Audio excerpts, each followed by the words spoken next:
माता की जय। आप देख रहे हैं कि जब से ये झारखंड के नई सरकार श्रीमान हेमंत सोरेन जी के नेतृत्व में बनी है, तब से ये सरकार युवा विरोध का ही कार्य कर रही है। तब से ये सरकार सिर्फ झूठ का फैलाने का ही कार्य कर रही है। इन्होंने झूठ बोल के रोजगार का बहुत सारा बबल देके अभी अपना सरकार बना लिया है, लेकिन उसके एवज में ये कर क्या रहे हैं, रोजगार के नाम पे नील बटा सन्नाटा।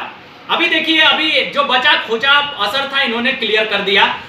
अभी जो इन्होंने JSSC जो एग्जाम कंडक्ट करती है, उन एग्जाम में इन्होंने 12 रीजनल लैंग्वेजेस को अंगीकृत किया है। चलिए, ये बढ़िया बात है कि आपने रीजनल लैंग्वेज को अंगीकृत किया, लेकिन रीजनल लैंग्वेज को अंगीकृत करने में हिंदी, संस्कृत, मगही और भोजपुरी से आपको ऐसा क्या तकलीफ था श्रीमान कि इस भाषा को आपने अंगीकृत नहीं किया?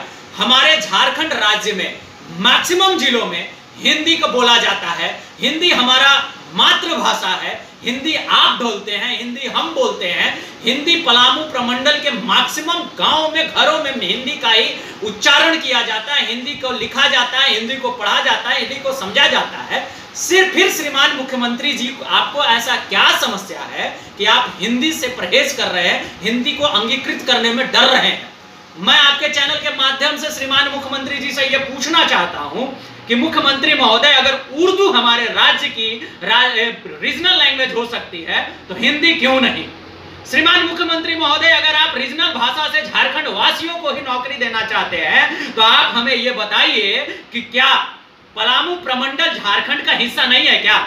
और अगर आप पलामू प्रमंडल को झारखंड का हिस्सा मानते हैं तो ऐसा सौतेला व्यवहार पलामू के युवाओं के साथ क्यों कर रहे हैं? जो युवा का रीजनल लैंग्वेज ही मेंशन नहीं है JSSC के एग्जाम में, जो रीजनल लैंग्वेज में अपने एग्जाम को अटेंड ही नहीं कर सकता, वो पास कैसे होगा मुख्यमंत्री महोदय?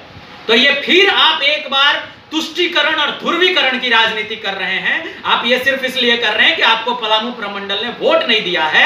और राज्य के जो भी पलामू प्रमंडल से चुने हुए जनप्रतिनिधिगण हैं, उनसे हाथ जोड़ के मेरा एक ही अनुरोध है कि श्रीमान, आज पलामू प्रमंडल के युवाओं को आपकी जरूरत है।